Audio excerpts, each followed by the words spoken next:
circuit is an internal working model of a 74LSC0 NAND gate, which is a very common TTL, transistor-transistor logic, IC.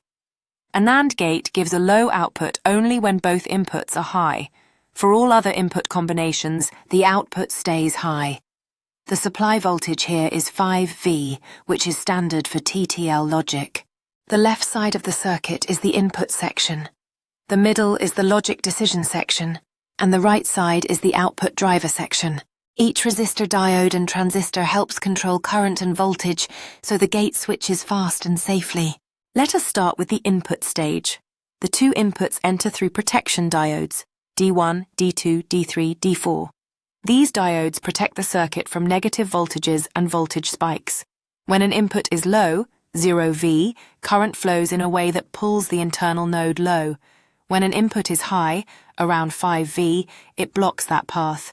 In TTL, inputs are current-controlled rather than voltage-controlled like CMOS. This is why resistors such as R1 and R5 are used. They control how much current enters the transistor bases.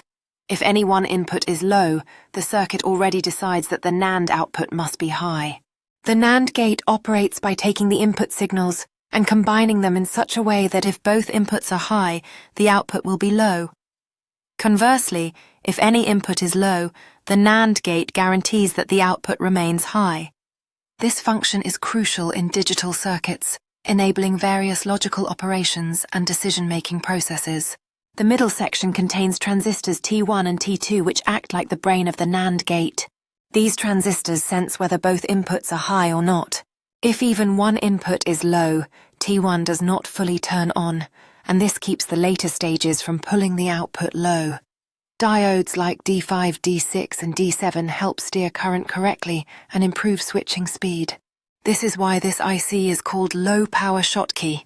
Schottky diodes prevent the transistors from going into deep saturation, making the gate faster and more efficient. The output stage is on the right side and uses a totem pole configuration with transistors T3 and T4.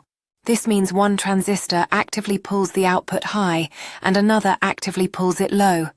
If the logic decides the output should be high, the top transistor turns on and supplies current to the output. If the output should be low, the bottom transistor turns on and pulls the output to ground. Resistors like R4 and R8 limit current, so the output can safely drive other logic gates. This strong push-pull action is why TTL outputs switch fast. Now let us see the actual NAND action. When both inputs are high, the input stage allows current to turn on the internal transistors fully. This causes the lower output transistor to turn on and pull the output low. This is the only case where the output becomes low. If any input is low, the internal transistors do not allow that path, so the upper output transistor turns on, instead making the output high.